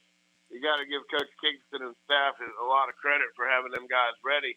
They seem to have that little bit of a extra step, and I think they had good energy, and I think they had some confidence back, and they just looked good from first pitch all the way to the last one, and then they pretty much just hammered Campbell, and I know Campbell had a tremendous run this year, but I think they were introduced to the SEC, and it was a little bit. I mean, I think it was 17 or 18 hits, and the hits just kept coming. And got to give Coach Lee credit. The hitters were ready to go. I don't know what kind of scouting reports he had on NC State and Central Connecticut State or Campbell, but it certainly worked. I mean, they had a great approach. They stayed in the zone. They drove balls. We played a little.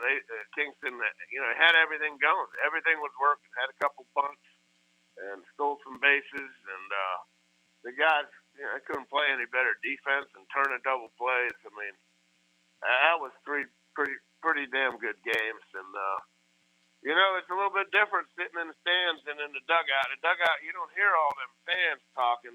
You can't really tell what they're saying. There's a lot of good things being said, a lot of bad things being said. But one thing about the Gamecock fan is they show up, and that place, that was just fun for me to be in the stands, and it's loud, and the concession stand was excellent. I'll give them an A. The cost was a little bit high for my wallet, but I think I gained 5 pounds over the weekend. But the fans were on fire, and the environment was excellent. But all the way around, that was awesome, and just happy for Coach Kingston and the staff. What about super regionals on the road? You had to go through some of that at South Carolina, especially early on. You guys went out to Stanford for a super regional, and you lost. What is it about a super regional on the road from a coaching and playing standpoint, from the visitors' vantage point, the pressure, the difficulty, ratcheted up several degrees, would you say, over what you get at a regional at home or even a big home regular season series? Yeah, well, I mean, there's only going to be, 8 home teams, this coming weekend. I mean, there's only 8 hosts for super regionals, and you'd rather play at home, but, when you get to this point, you're going to play your butt off it no matter where you go. And there's some places that you go, and it's going to be real loud, and there's other places, when we played in the past that, we went to Stanford, but that was a nice stadium and stuff, and I know the houses were very expensive out that way. I noticed that, but it was kind of like a wine and cheese crowd out there. It wasn't really that loud out there and out west. We didn't win that particular regional, but there's a lot of places that you go that South Carolina's going to be familiar. And we're heading down to Florida. They just beat Texas Tech, so but they know their personnel. I think we went 3-0 against Florida, and Florida's got that new stadium down there. But I'm sure some of them Gamecocks have already played down there. It'll be a familiar foe, but yeah, you'd rather be at home. But at this point, to be in the Super Regional, there's only 16 teams left. After next weekend, you got 8. So, that's pretty. You definitely sign for that before the season to be going on the road to a Super Regional. And any coach in America wants to go to Super Regional. Absolutely. What about Clemson? I know you were in Columbia, but you were keeping up with other things. And boy, that what was it? The 10th, was it the 10th inning? The double play. I think it was. Yeah, I think 10th inning and bases loaded. bases loaded, nobody out, and then they hit a 1 out double play ball. They think they've got the winning run in, and then it goes on replay. I mean, what, 4 or 5 years ago? When did replay start? Maybe 3, 4, 5 years ago, whatever it was, a few years ago. You don't have that. Yeah. Clemson wins. They're going home. They're going to play for a regional title the next night. But I wasn't really one of those in favor of replay back when it came out because I believed in the human element. Let the humans play the game. Let the humans officiate the game. Yeah. But we have to have it exactly right or as close to right as possible using the replay eye. So this is a case where a W was taken off the board for them, correctly so, when they went back and looked at it. But anyway, your thoughts on that kind of a situation from a Clemson standpoint, and the Tigers, that's 5 straight home regionals that they have failed to get out of. Yeah, well, that was a tough call for me. I don't particularly like Tennessee or Clemson, other than the fact that Nick Stoppel, their assistant coach at Clemson, was my assistant at Liberty for a couple of years. And give a shout-out to Nick. That Clemson set a fielding percentage record, and there's no coincidence that this is his first year there. He's the infield instructor, and he could really pick it as a player at East Carolina. He knows how to teach infield play, and I think they set a school record for fielding percentage. I think it's 977. But getting back to the series, Clemson, obviously, they were the hottest team in the country going in, but, it's hard to keep that going. And, we've seen that in the past, just 2 years ago, or was it last year with Tennessee, and we've been through that 1 year at South Carolina when we went 56-10. It's hard to maintain that level, and that was a tremendous college baseball game.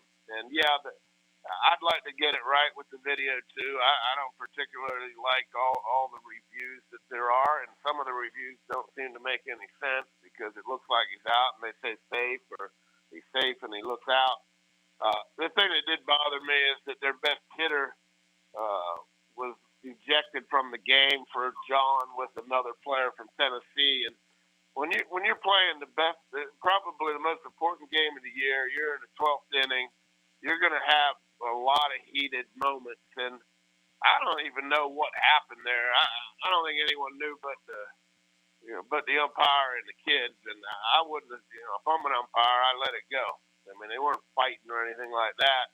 And it happened to be Clemson's really maybe their best hitter. Yeah. And the sad part is he got suspended for the next day too, and obviously they lost. So that was disappointing to see, but Clemson had a great run, great year.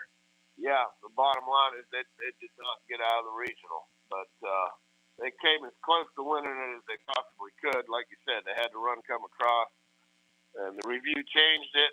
And I think the review was right. I mean, it was a double play. Yeah.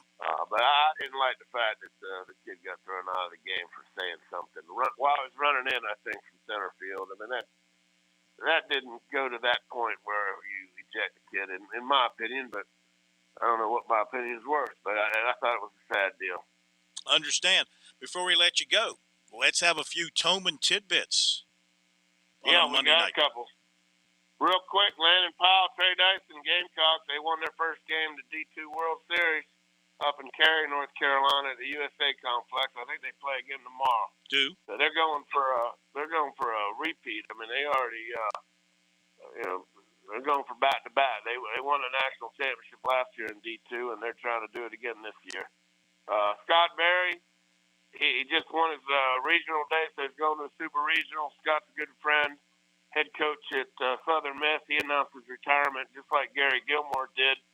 Gary's going to do another year. Scott's retiring at the end of this year, so maybe he'll get a chance to go to Omaha if he can win his regional. But Scott Berry is a great coach, and I think him and Coach Gilmore might be the top two so-called mid-major coaches in the country. I mean, just awesome coaches. Shout out. You got to go with Monty Lee. Guys hit 357 for the regional. Guys were raking. The ball was flying, had good approaches. Guys were walking. Guys did everything they needed to do offensively. I want to say LaCroix, Wimmer, Petrie, McGillis, and Gavin Cassis. I don't know if that's how you pronounce it or not, but they all made the all-regional team. And Cassis was 6 for 13, 6 runs. He was the regional MVP. I'd also like to give a quick Hicks, the pitcher, and the pitchers did great too, but I think Hicks made the all-regional team. And what was really, really interesting about that, McGillis kept getting hits and hit a couple home runs and doubles, and the guy's got like a broken arm. So I give him kudos for even suiting up and playing in a regional. When you have a broken arm, you're not supposed to be playing baseball. And that kid sucked it up, so I thought that was awesome. One other thing that isn't South Carolina related, shout out to the kid from TCU, Trey Richardson. He had one game where he went 5 for 6. He tied the NCAA postseason RBI, one-game record, had 11 RBIs, 2 grand slams, a double, single, another 2-run home run. Guy hit 3 home runs in one game versus Arkansas, and TCU, who must be able to really hit because Arkansas can pitch. They beat Arkansas the other day 20-5, and Richardson had 11 RBIs. That's unbelievable. Fantastic. That's fantastic, Coach. We thank you as always. We'll look forward to talking to you this time next week going into the College World Series. We'll see who's there. Maybe we'll be there with somebody. We will find out over the weekend. Cox. Hey, if the Cox go out there, I might try to get out there, but if I go out there, you're definitely buying me a steak, big guy. I can't afford to feed you. That would break the the Sports Talk budget. I want a 25-ounce ribeye. I hear you. Coach, thank you very much. We'll talk to you next week. Okay, Phil. Bye-bye. All the best. Thank you very much. All right. There you go. Appreciate Coach being with us tonight here on Sports Talk. As always, Coach Jim Toman, and love his input on the college baseball scene. It is time to get to recruiting before we wrap things up tonight. Recruiting here on Sports Talk, and of course it is brought to you by our good friends at Seawells. The Daily Luncheon Buffet is off and running for this week. Make sure you take time to get over the Seawells on Rosewood Drive. If you're in the Columbia area, 1125 Rosewood Drive. It's 11 to 2 for only $13. It's the best buffet around, and you got something coming up that needs the very best in the catering business, whether it's at your location or at their beautiful building on Rosewood Drive. Let Seawells handle all the planning and the work for you. You can get more information on their website, SeawellsCateringSC.com.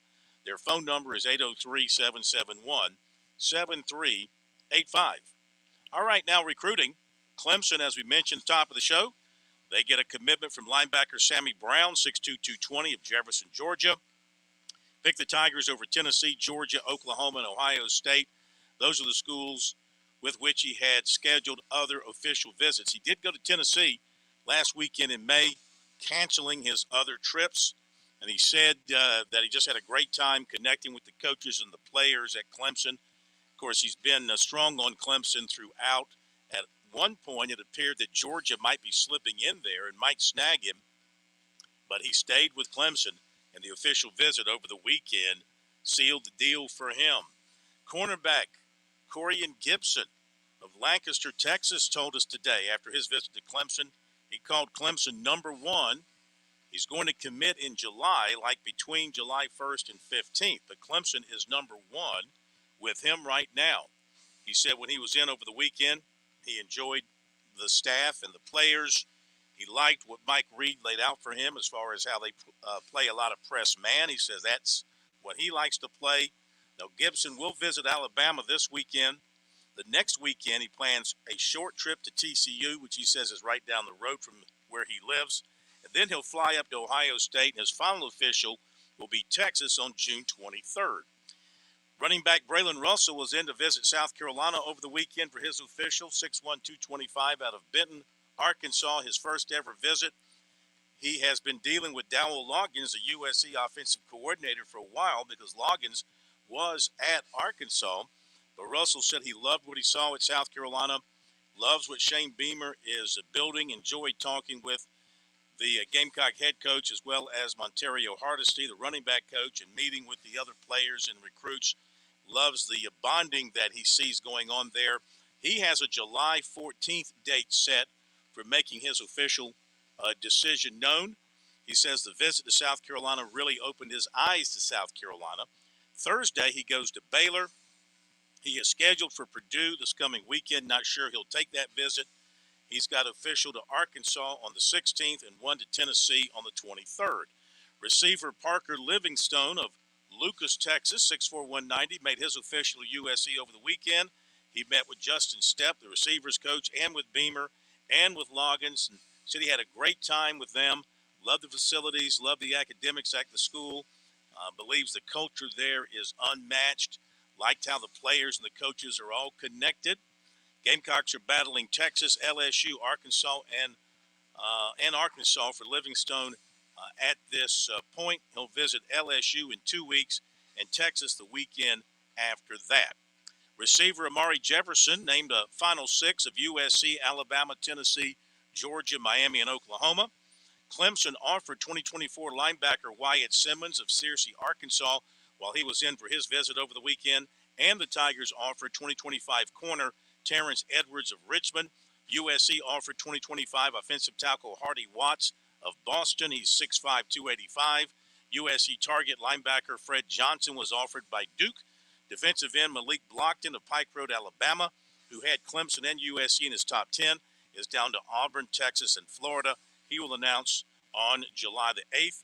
West Florence running back Trey Leonard was offered by Coastal Carolina. Former Wren 2026 quarterback Mason Holtzclaw, now at Christ School in North Carolina, was offered by Toledo. And going back to Parker Livingstone for a moment, he plans to make his commitment announcement on July 1st. So after he takes these visits, an announcement on July 1st. Basketball, USC coach Lamont Paris gained a commitment from 6'6" Lance Piper of New York. He attends the Phelps School in Malvern, PA. The commitment was reported by basketball scout Ari Rosenfeld. Piper was in the 2025 class, but he is rescheduling for 2024. 6'4" Cam Scott of Lexington was offered by Oregon after his official visit there over the weekend. Now, time for our Transfer Portal John report, brought to you by Dumpster Plus. Dumpster Plus provides a roll-off dumpster and porta-john in one. Locally owned and operated, Dumpster Plus is based out of Columbia, so give them a call at 803-500-5094 and ask them about two services for the price of one. It's one call, one delivery for two services. You get the dumpster and you get the porta-john, and that is money well spent. So our Transfer Portal John report brought to you by Dumpster Plus. South Florida new basketball coach Amir Abdur-Rahim has been rebuilding his roster. He added another transfer with big man Malik Ewan transferring from Ole Miss. Oral Roberts grad transfer Connor Vanover is headed to Missouri. He is a 7'3" center. He averaged about 13 points, 7 rebounds, and over 3 blocks a game. He was the Summit League Defensive Player of the Year. In football, Ole Miss has taken out of the transfer portal, John, one of the top players remaining, receiver Zachary Franklin. He transfers from UTSA. And back to basketball, NC State transfer, 7-footer, Isaiah Mirander, is going to Oklahoma State, where he will play for Mike Boynton. There you go. That is the transfer report here on Sports Talk, brought to you by Dumpster Plus. Okay. Phil, we got a breaking story here. I want to make sure we get out before we end the show tonight. Indiana State Athletics has released a statement. They are unable to host the Super Regional this coming weekend. They have released a statement saying due to conflicts going on, they have Special Olympics in the area, as well as other events in Terre Haute. They will be unable to accommodate a super regional, so instead those games will be played at TCU. Oh, my. And TCU says thank you very much. Absolutely. We're happy to accommodate you. Wow. How did they not think about that ahead? Did they not think they'd win the regional? Or, I mean, it seems like they knew the bracket was announced a week or a couple weeks ago. You would think. So we got Wake Forest, Alabama. We got Texas waiting on either Stanford or Texas A&M. We got LSU waiting on their opponent. We got Tennessee matched up with Southern Miss, Indiana State, TCU, Oregon, and Oral Roberts. Virginia's waiting on Duke or Coastal, and of course the Gamecocks have Florida. More on everything tomorrow night here on Sports Talk. Have a great night. We'll see you tomorrow. Morning, afternoon, and evening. Columbia's local talk radio experience. 107 The Point. MakeThePointRadio.com. The Point. The Point. WQXL Columbia, W264DF. Grills, outdoor kitchens, and fireplaces. Spring Sizzle starts with Bart. This is 107 The Point. News this hour from townhall.com. I'm Keith Peters reporting. Convicted Russian spy and former FBI agent Robert Hansen has died in prison in Colorado. Hansen's connection with Russia was revealed in 2001. He was arrested while in the process of using a Fairfax County dead drop to clandestinely provide classified documents to his Russian handlers. That's then FBI Director Louis Freeh. Hansen took more than $1 million in cash and diamonds to trade secrets with Russia and the former Soviet Union. He'd been serving a life term. 2002, Hansen's attorney, Plato Kacharis, said there were a lot of complex reasons he did what he did. What has been said is there were monetary reasons, there were ego reasons. A source tells the AP Hansen is believed to have died of natural causes. He was 79. Ed Donahue, Washington. House Oversight Chairman James Comey says he plans to move forward with holding FBI Director Christopher Wray in contempt of Congress.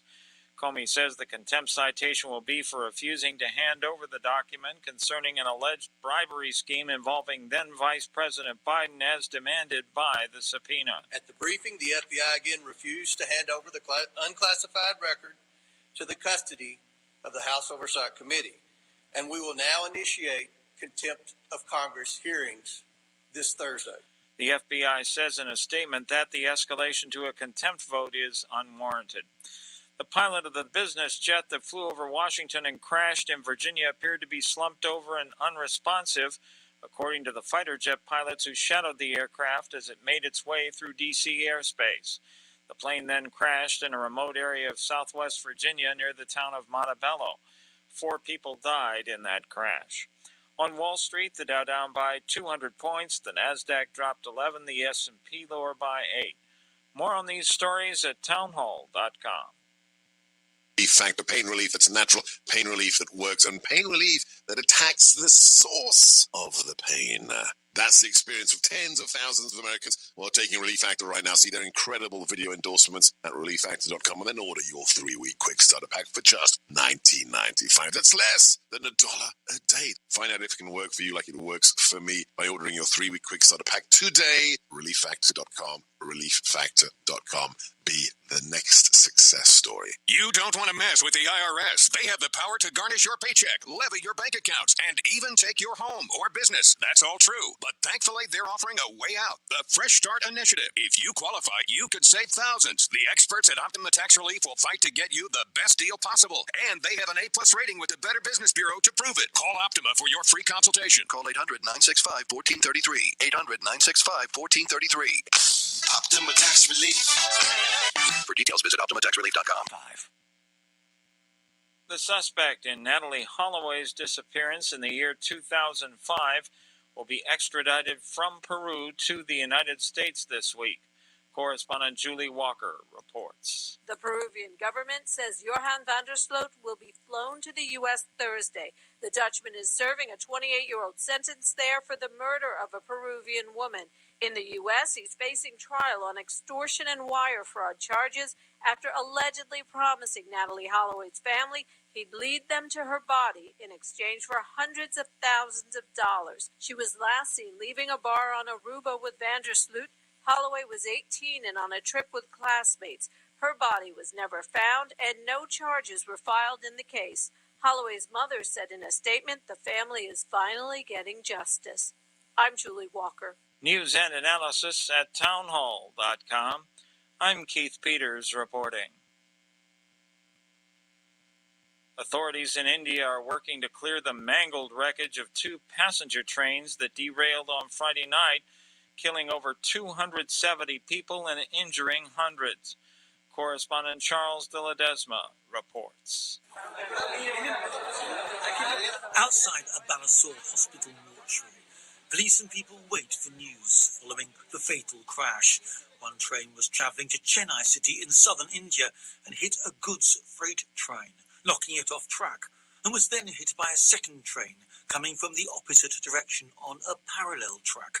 Authorities are recommending India's Central Bureau of Investigations open a probe into the crash. Investigators had said on Sunday a signalling failure might have caused the three-train crash, one of the worst rail disasters in India's history. I'm Charles de Ledesma.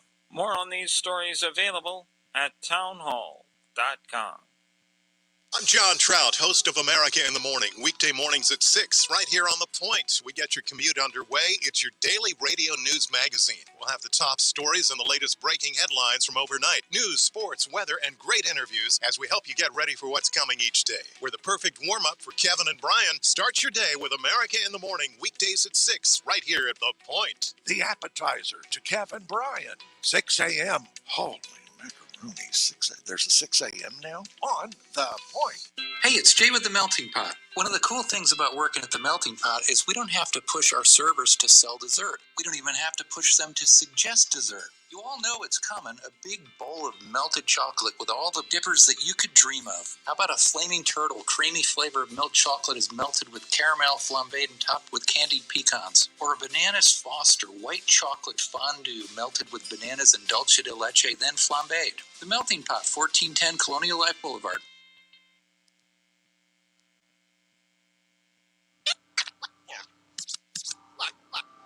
Watch this.